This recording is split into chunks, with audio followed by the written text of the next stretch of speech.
future. God bless. You don't know that. God bless. You don't God know that. bless. You will not have a war. Don't tell us what we're going to feel. We're trying to solve a problem. Don't tell us what we're going to feel. I'm not telling you. Because I'm you're in no answering on this position to question. dictate that. That's Remember exactly this. I'm not You're in dictating. no position to dictate what we're going to feel. আসসালামু আলাইকুম প্রিয় দর্শক, জানিয়ে দেব আজকের সর্বশেষ খবর। আপনাদের সাথে আছি আমি তানজিদ হুসাইন। ডোনাল্ড ট্রাম্পের সঙ্গে ভলোদিমির জেলেনস্কির বৈঠকে তীব্র বাকবিতণ্ডা হয়েছে।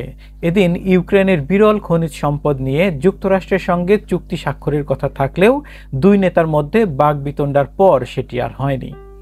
শুক্রবার হোয়াইট হাউসের ওভাল অফিসে ইউক্রেনের তেল, গ্যাস এবং বিরল খনিজ সম্পদে যুক্তরাষ্ট্রের নিয়ন্ত্রণ বিষয়ে চুক্তি নিয়ে আলোচনার জন্য বৈঠকটি অনুষ্ঠিত হয়। উভয়ের মধ্যে উত্তপ্ত বাক্য বিনিময়ের পর চুক্তির বিষয়টি আর এগোয়নি। এই বৈঠকে জেলেনস্কিকে আক্রমণ করে বক্তব্য দেন ট্রাম্প। জেলেনস্কি মার্কিন সামরিক ও রাজনৈতিক সমর্থনের জন্য যথেষ্ট কৃতজ্ঞ নন এবং তৃতীয় বিশ্বযুদ্ধ নিয়ে জুয়া খেলছেন বলে অভিযোগ করেন ট্রাম্প। তিনি জেলেনস্কিকে বলেন, আপনাকে হয় রাশিয়ার সঙ্গে একটি চুক্তি করতে হবে, নইলে আমরা আর আপনাদের সঙ্গে নেই। আমরা না থাকলে আপনাকে একা লড়তে হবে। এক পর্যায়ে ট্রাম্প জেলেনস্কিকে বলেন তিনি মার্কিন সামরিক ও রাজনৈতিক সমর্থনের জন্য যথেষ্ট কৃতজ্ঞ নন এবং তৃতীয় বিশ্বযুদ্ধ নিয়ে জুয়া খেলছেন।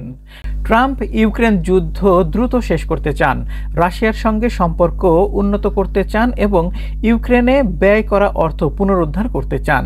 অন্যদিকে জেলেনস্কি বাইডেন প্রশাসনের কাছ থেকে বিপুল পরিমাণ অস্ত্র ও নৈতিক সমর্থন পেয়েছিলেন, যা তার দেশের জন্য গুরুত্বপূর্ণ ছিল। বৈঠকে ট্রাম্প রাশিয়ার সঙ্গে চুক্তির আহ্বান জানিয়ে বলেন, আমি আশা করি আমাকে একজন শান্তি প্রতিষ্ঠাতা হিসেবে মনে রাখা হবে। এ সময় জেলেনস্কি রাশিয়ার প্রেসিডেন্ট ভ্লাদিমির পুতিনের বিরুদ্ধে কড়া ভাষায় কথা বলেন এবং ট্রাম্পকে সতর্ক করে বলেন, একজন হত্যাকারীর সঙ্গে কোনো আপোষ নয়। ট্রাম্প বলেন, আপনার দেশ বড় বিপদে আছে, আপনি এভাবে কথা বলতে অনুমতিপ্রাপ্ত না। আপনার দেশ যুদ্ধে হারতে বসেছে আর আপনি এখনো একগুঁয়েমি করছেন। রাশিয়ার সঙ্গে যুদ্ধের সময় ইউক্রেনের রাষ্ট্রপতিকে 3 বছরের মার্কিন সমর্থনে ও সামরিক সহায়তার জন্য অকৃতজ্ঞ বলে অভিহিত করেন ট্রাম্প। এর খুব অল্প সময়ের মধ্যেই এবং নির্ধারিত সময়সূচির অনেক আগেই জেলেনস্কিকে হোয়াইট হাউস থেকে গাড়িতে বেরিয়ে যেতে দেখা যায়।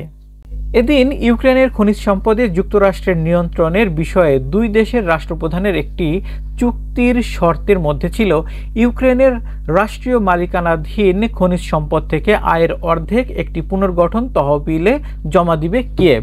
এই তহবিলের মালিকানা এবং ব্যবস্থাপনায় যৌথভাবে থাকবে ইউক্রেন ও যুক্তরাষ্ট্র।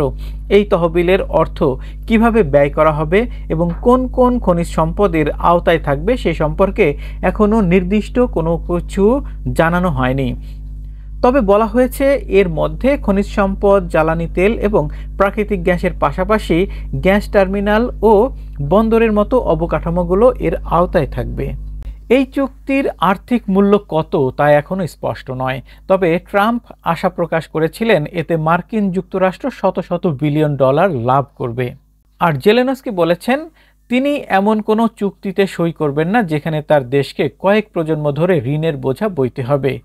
দুই রাষ্ট্রনেতা এমন বক্তব্য দিলেও সম্ভাব্য এ চুক্তির শর্ত সম্পর্কে এখনও বিস্তারিত তথ্য পাওয়া যাচ্ছে না। প্রিয় দর্শক, আজ এ পর্যন্তই। নতুন কোনো খবর নিয়ে আবারও হাজির হব। সে পর্যন্ত সবাই ভালো থাকবেন। চ্যানেলটিকে সাবস্ক্রাইব করে না থাকলে এখনই সাবস্ক্রাইব করুন এবং পাশে থাকা বেল আইকনটি বাজিয়ে দিন। আর ফেসবুক থেকে দেখে থাকলে ফলো দিয়ে রাখবেন, এতে সবার আগে আপডেট নিউজ পেয়ে যাবেন আপনার নোটিফিকেশনে। আসসালামু আলাইকুম।